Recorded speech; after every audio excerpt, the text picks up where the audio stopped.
Hello, and welcome to another episode of the Road Coach Podcast, the show where we share what we've learned through years of research and experimentation of living on the road, so that if you're like us and you travel significantly, you can not only survive, but thrive, even when you are out of your element. And today on the show, we have Matt Van de Ven, who is the Canada head at a surgical company in the medical space. And today he's going to talk about his life on the road and how he travels for work. So thank you for joining the show, Matt. Happy to be here, Rob. So just to get us started, just for some context, how many days or nights are you away in a typical year? Oh, more than I'd like to be, I think, as it goes with many people who travel a lot for business, but probably somewhere between 80 and 100 nights a year away from home. That is a lot. And you have young children at home as well? I've got two young children, a 4-year-old, a 2-year-old, and got a third on the way. Wow, congratulations. And Thank you. your wife does not travel the same way you do, obviously. What's the situation there? My wife works full time as a nurse practitioner in Toronto, Canada, and she's a real rock in my world. No, she doesn't travel, but certainly is a really important part of what enables me to do my job well from a performance standpoint. So when you're traveling 80 to 100 nights a year, that's one in every 3 nights you're away. What's your typical trip length? Are you doing a day at a time, a night at a time? Are you sometimes gone for a week or two at a time? Walk me through what the trips look like. I think that's evolved over time. I think everyone in their business career, when it comes to travel, there's the glitz and glam of being on the road and staying in hotels and traveling on a plane. And I think as you get further into your career, you ultimately say, how long do I actually need to be somewhere to accomplish what I need to accomplish? And I think that's where I'm certainly at in my career now. So you can probably appreciate that still traveling as much as I'm traveling. It really comes down to business critical things, which inevitably for me tends to be, I'd say, anywhere from a quick 1 to 3 day trip, but certainly, I'll have a few, 5 to 7 day trips throughout the year. Okay. So my personal record is I did 11 days out of a carry-on suitcase. Are you strictly carry-on? Do you ever check a bag? I'm not afraid to do a check bag, but certainly, in terms of carry on, I think unless I'm going somewhere where I need multiple suits for 5 plus days, I'm going in a carry on and definitely not packing until, uh, you know, 4 hours before I actually have to leave for the airport. Fair enough. Love it. Um, and I assume you're close to the airport. That makes things a little bit easier. Yeah, I'm about a 14-minute cab ride from the airport, so I'm able to. I've got it timed up pretty damn close where I'm maximizing my time at home and minimizing my time in an airport terminal. Smart move.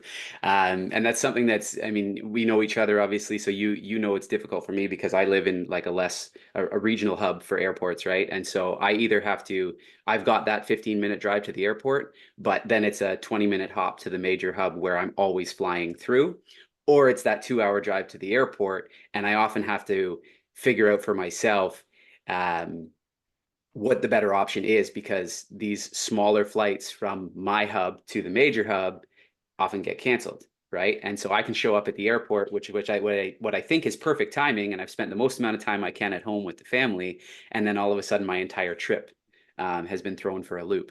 So for those people that travel a lot out there, or maybe considering taking a role that requires a lot of airline travel, how key do you think it is to choose your living location in respect to the distance to the airport as a key decision maker or a key factor in deciding whether or not you're going to take a role like that? Is that something to really consider? It was paramount, I think, in part of the decision making when my wife and I decided where we were going to live here in Toronto. As you know, knowing each other, I took this role just about 3 years ago, and was living in Vancouver, Canada, for 5 years prior to that. And moving back to Ontario was exciting because our families are 2 and 3 hours away from Toronto, but we've never lived in Toronto before. So ultimately, high cost of living, and really trying to determine where's going to be the best place for raising young kids from a schooling and activity access perspective. The day-to-day access to amenities like grocery stores, parks, water access, so that we can have a good quality of life from that perspective. But I think what sometimes people don't fully balance is not just air travel, but ultimately all modes of travel access in terms of where you're choosing to locate yourself from. From a home base perspective. So, moving to Toronto, you can live kind of, in obviously core Toronto, you can live in kind of GTA suburbs, and then you can start getting kind of really more rural outside of the Toronto area, which a lot of people do just because, during the pandemic, people wanted to get outside the city, wanted a bigger space. That's where it was most affordable. Housing prices were skyrocketing. So how do you find the balance? Are we living in the most desirable neighborhood that we wanted to live in? The answer is no, because we had to find the balance between space we wanted, and all those other things I already talked about. But where we ended up, I've got a GO train station, a 15-minute walk down the street from me. I have access to multiple major highways and arteries, whether I need to go north of the city, east or west. And then, of course, like I already mentioned, I'm a 14 or 15-minute cab or Uber ride to the airport. And what that's allowed for us as a family is to have all the things we want for our raising our family. Yep. But because I'm gone so often, it allows me to maximize my time at home, allows me to minimize my time in transit. It's really nice to know that when I get home from a long trip, when I land, I can call my wife or send her a text message and say landed, and she knows I'm going to be through the door 15 or 20 minutes from touchdown. Right. And that's from a mental perspective, that's really nice because and obviously your living circumstance, I'm sure, and you can correct me if I'm wrong, landing in that major hub and still having to do that puddle jumper trip and then get home from there, there's just a mental component to it that I think just is exhausting in itself. Yeah, 100% there is. I was in Ottawa earlier this week, and for reference to the people listening, I live in London, Ontario. So if there's no traffic, I can drive from my house to downtown Ottawa in about 6 hours with gas stops and P stops, right? But if I were to fly it, it's really only an hour and a half in the air, but it takes me longer than 6 hours to go through the airport system to do it, right? So for me, if I absolutely have to work, and those couple of hours in the airport where I can sit in front of my laptop or I can be on my phone or be on a meeting, that I have to pull up, spreadsheets or any other sort of documents, I'll do it. But if I don't absolutely have to be focused on my computer, it makes more sense for me to drive it, right? And being a little bit further away from that central airport where everybody travels out of makes a big difference in my quality of life, right? And that's a balance that I think a lot of people who travel have to really consider and reassess periodically. Is, am I in the right place based on what I'm doing? And am I traveling the most efficient way possible?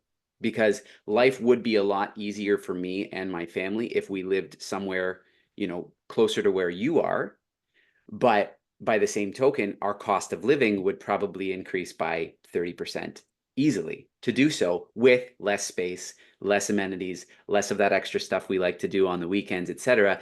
And so it really is a balancing act. And when I say that, I guess what I'm wondering from you is, how often do you sit down either personally and reflect on how things are going in general and whether you need to change some of your habits or behaviors? And how often do you do that with your wife?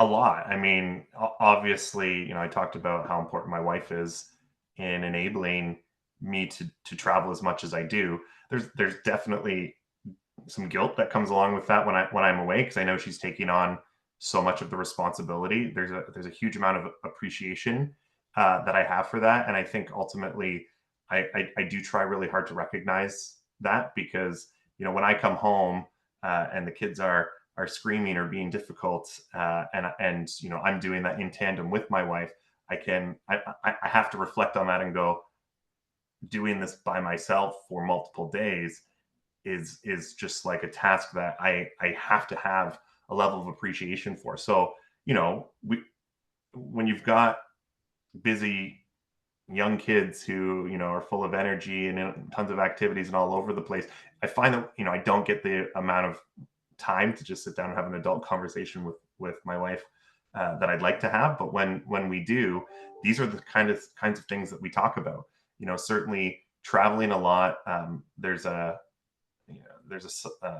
solitude and loneliness factor that comes along with it. Missing your family, wishing you could be there. So how do you find that balance of saying, like, why am I doing what I'm doing? And when I reflect on it, I get so much fulfillment from the work that I do. I love leading an organization. I love driving strategy. I love winning new business. I love meeting with customers, and all of those fun things that come along with it. And I think that sometimes perspective with your partner is really important, right? For me, as much as I like to appreciate everything my wife is doing at home, which is incredible. On the flip side, you know, I, for her, I think over time she's come to realize that just for the same reasons I talked about earlier, the glitz and glam of travel isn't what it seems to be at surface level. Um, you know, do people like sleeping in a different bed? Yeah. Other than sometimes it's nice because you can get a good night's rest when you're on vacation, maybe. But when you're traveling for business, you tend to have meetings that end up in some sort of a dinner, whether it's with customers or colleagues. You get in late, you wake up early because you're on the road and you're not able to accomplish what you would usually accomplish if you work from an office or home office. And yes, we go for nice dinners, but sometimes a nice dinner is like means I'm missing having a simple dinner at home with the kids, macaroni and cheese, and salad, and chicken, or just firing up the barbecue and making something on a nice warm summer night.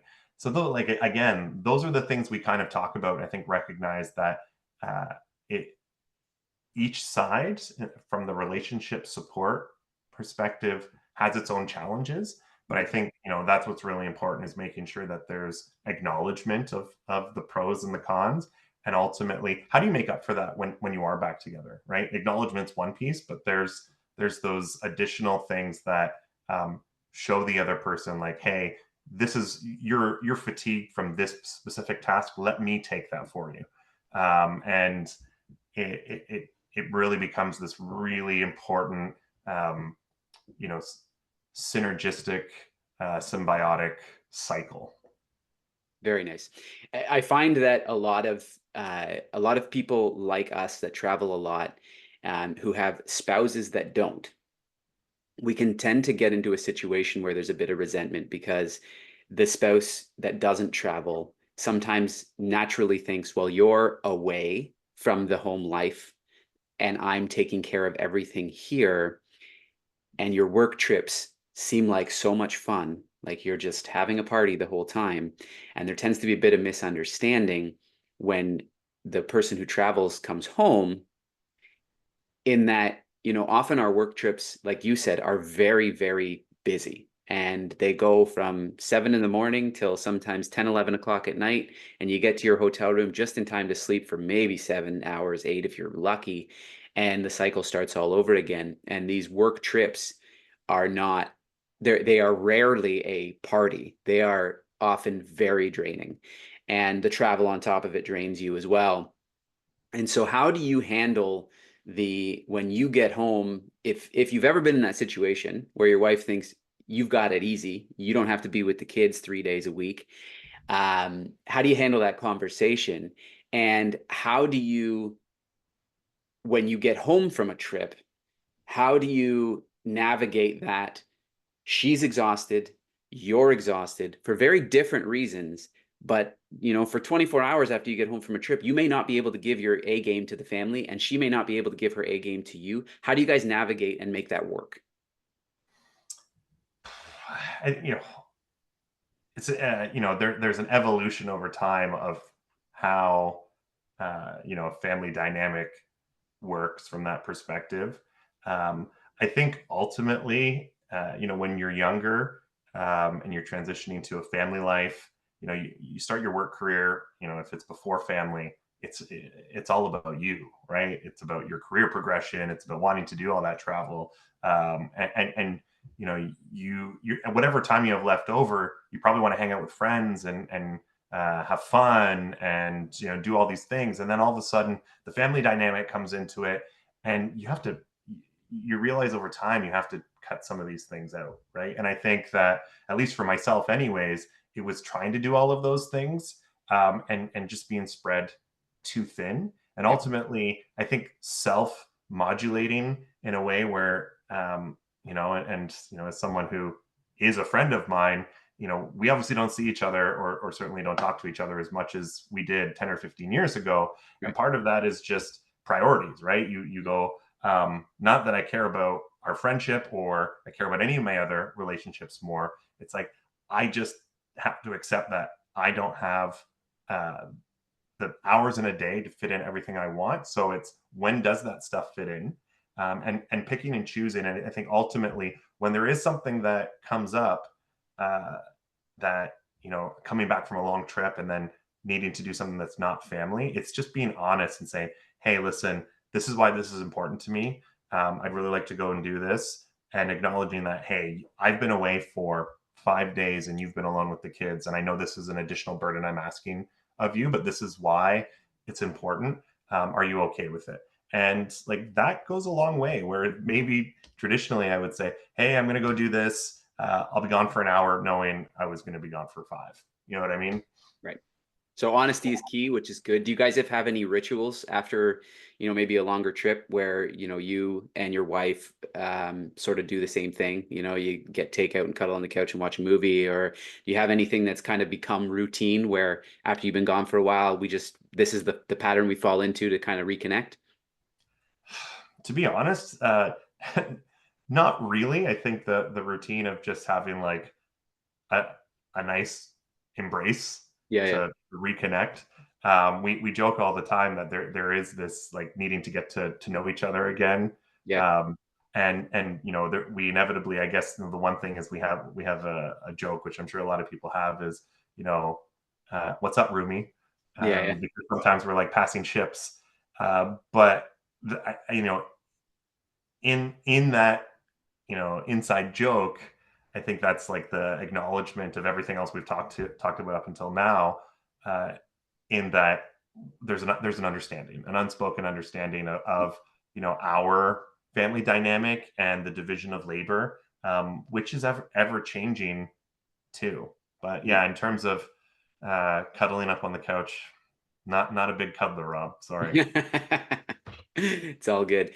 And so I guess for people that might be younger in their career, you and I have been, actively building our careers for 20 or so years now.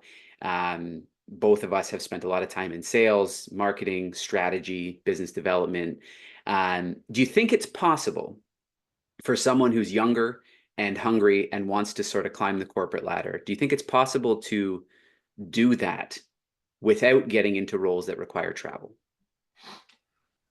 I mean, it probably depends on the industry. I think you probably are. I'm going to go out on a limb here and say you're probably better off today than you were back when we started, because of the more reasonable acceptance of remote and hybrid working Mhm. um, arrangements. But at the same time, I think that when it comes to building your career, there's a few things that the variables that are inherent every single time in terms of being viewed and seen as someone who's capable of being promoted into a role.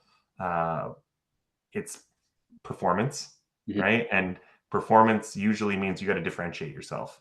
Differentiating yourself usually requires a face-to-face interaction, whether it's with somebody internally, whether it's a colleague, or a customer externally Mhm. to build who you are, because um, you just can't have that same human interaction virtually, No. although it makes life more convenient, and I think probably gets rid of some of the in-person interactions that didn't need to happen.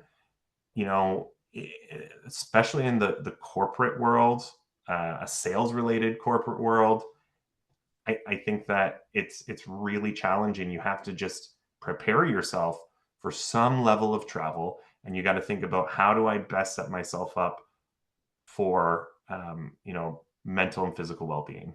Yeah. I agree with you. And it's interesting that you bring up the remote workplace and sort of, we're doing this over video. I think people take it for granted now that you can have a meaningful conversation and learn something about another human being over a screen. We can do a lot with screens, but there's so much about body language that we don't get through these things, that I think the pandemic has made us all forget. When I'm sitting here talking to, I'm looking at you on my screen, but I'm not looking at my camera, right? And so it's hard to tell if I'm actually looking at you. If I look down, am I looking at my watch or my cat? And both things would tell you something different about how I'm interpreting our conversation that you don't pick up. So I completely agree with you that we've lost something. We've gained a lot because we can now have better conversations at any time of day in anywhere in the world. But we've also lost a lot.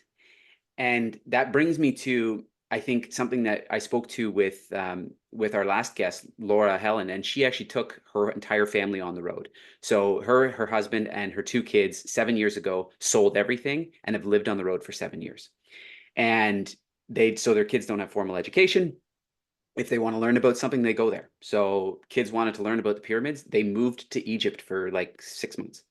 And um, they really dive headfirst into everything in their life, and they're very purposeful about it. And what she said was that was a key thing for her to understand, was that home is not where is not a place. Home is where the people you love are. And that's something that fundamentally I think I've learned over years of traveling, but I couldn't articulate it very well, is that if you don't take care of those relationships that are your home, you can travel as much or as little as you want, and you're going to feel like you're always out of place. Would you agree with that? 100%. I mean, definitely. I would say that it's an extreme to sell everything and travel Absolutely. about it. And I think people would say, how they set up that home where those people you love are. It's different for everyone. Like myself, I would say, uh, I like nesting. Like I like to know my nest is here. Any renovation work that I've done is me. I'm taking care of my family and building that nest. Yeah. That for me is my foundation, and I think it goes back to what we talked about at the very beginning. It was finding the right location, and feeling really comfortable, and so.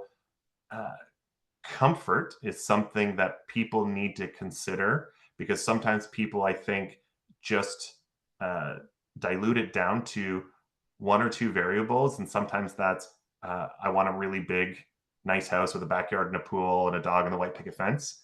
Mhm. But it doesn't have to be that. Like realistically, we talked about our situations and cost of living and house size. Like I live in a house, a semi-detached house that's a fraction of the size of your house, Mhm. um, but we are ultimately, we have the same intrinsic, I think, interpretation of the value of it. We've got to it in different ways, and that's kind of the balance you have to think about. It shouldn't just be 100% materialistic, and you should be able to look at it for all of its puts and takes. Yeah, and also with that, what is the ultimate goal here at the end of the day, right? And I think it's important that when you get into a situation in your career where you're constantly on the road, for whatever reason that may be, that you define your goals as a family. What do we ultimately want out of this? Because obviously your family doesn't want dad gone all the time. That's not what, if they had their wish, you'd be home all the time. So what's the ultimate goal? Do you guys have those conversations of what do we want out of this? Why? What's the ultimate why? we definitely have the conversation. I don't know that we always get to a concrete answer. Mhm. But I think that that evolves too, right? Because your family dynamic changes. Until fairly recently, in the past couple of years, as my kids have gotten older, um, you know, dad was just going on an airplane, and they knew that there was probably some sort of candy, chocolate, or little, I don't know, trinket that was coming back, which was exciting. Whereas now it's you're going on an airplane again. Right. Oh man, like, and that stuff, it tugs at your heartstrings a little bit more, and then it leads you to either have the self internal reflection, or the dialogue with your partner to say, like you said, the why. Mhm. um and eh, I don't want to get too philosophical about this, but you inevitably have that hamster wheel kind of thought processes. What am I actually doing? And for me, I personally have to reflect on it and say, you know some people really enjoy training for triathlons or marathons or whatever. I'm married to one of those people. Mhm. Some people, want to go out and play golf on the weekends, and some people maybe, I don't know, want to drive go-karts or have, go fishing. For me is, maybe I'm boring, but I think I get a abnormal sense of fulfillment from what I do and accomplish every day, which is beyond just the paycheck. It's the results, it's the culture, it's the people, the interactions with the customers. But really, at the end of the day, I think it's that I want to make sure that my family's set up for success. My kids are raised in a way where they have good morals. They have the things they need, and ultimately, that when I get to a point, I see so much enjoyment from uh, with my parents and their grandkids. Mhm. Uh, I want to be able to enjoy my grandchildren one day Mhm. that much, and I think that's for me ultimately is I want to be able to not worry about anything when I get to that point. So that's an interesting topic. If you're doing a lot of this to set yourself up, excuse me, for or to set your family up for long-term success, a lot of that is probably based on shelter and finances, right? How do you guarantee, or not guarantee, how do you optimize your chances of, when you're that age, being able to be healthy enough to enjoy your grandkids? What do you do when you're constantly out of your element to make sure that you're keeping your health and your mental, your physical, your emotional, your spiritual health in check when your environment is always changing? Discipline, I think, is the most important thing, and I'll be upfront and say I think I'm very disciplined in my in every aspect of my professional life. Mhm. It's where I lack the discipline is when it comes to self-care. And it's what you just brought up is something actually that keeps me up at night. This is something I worry about, is doing all these things. If I don't actually find the balance, I'm not going to get to enjoy it either at all, if from a catastrophic standpoint, or I'm not going to be able to optimally enjoy it. And so, from a personality standpoint, I have these ebbs and flows of extremes where I'll go from, I'd say, when I'm not working, being sedentary and wanting to just eat pizza all the time and turn my brain off and throw on a mindless show, and then feeling like, oh, okay, I got to turn this on now and go to getting up at 5 in the morning and running a 5 or 10K 4 or 5 days a week, and then dieting and feeling like, okay, I'm healthy. That's not sustainable long term, and I know that. So I think everyone really needs to reflect, myself included, on how do you get to that balance? Like what's a reasonable goal? And I think in the chaos of life, at least at the stage where I'm at right now, I'm always deprioritizing myself. And I need to say, okay, I don't need to prioritize myself. Number one, I don't think I'll ever get to that point, but say, what's reasonable, right? Mhm. If I can just commit to 3 days a week of getting up and going for a run or working out and just eating healthier, that in itself is a huge, long-term benefit when you compound it versus these like extremes of crazy dieting and exercise and then like just being a sloth.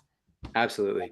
And I agree with you. I think it's a lot of it is about balance. And I kind of envision like, if you're walking on a balance beam, right? And if you tip too far to the left or the right, you're going to fall right off. And how do we get to the point where, we're still wavering, but those vicissitudes become less and less drastic. So none of us are ever going to be perfect, but how do we get less out of whack? Don't go too far to one extreme or another.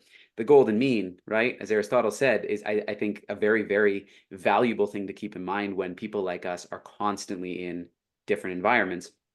For me, for the longest time, it was alcohol that was causing huge problems because I had an unlimited expense account and I would go out and I would take out customers till 2 o'clock in the morning. And I would come home from a work trip and I would just be exhausted and hungover and I wouldn't be good to my family because I needed a rest from my own trip. Right.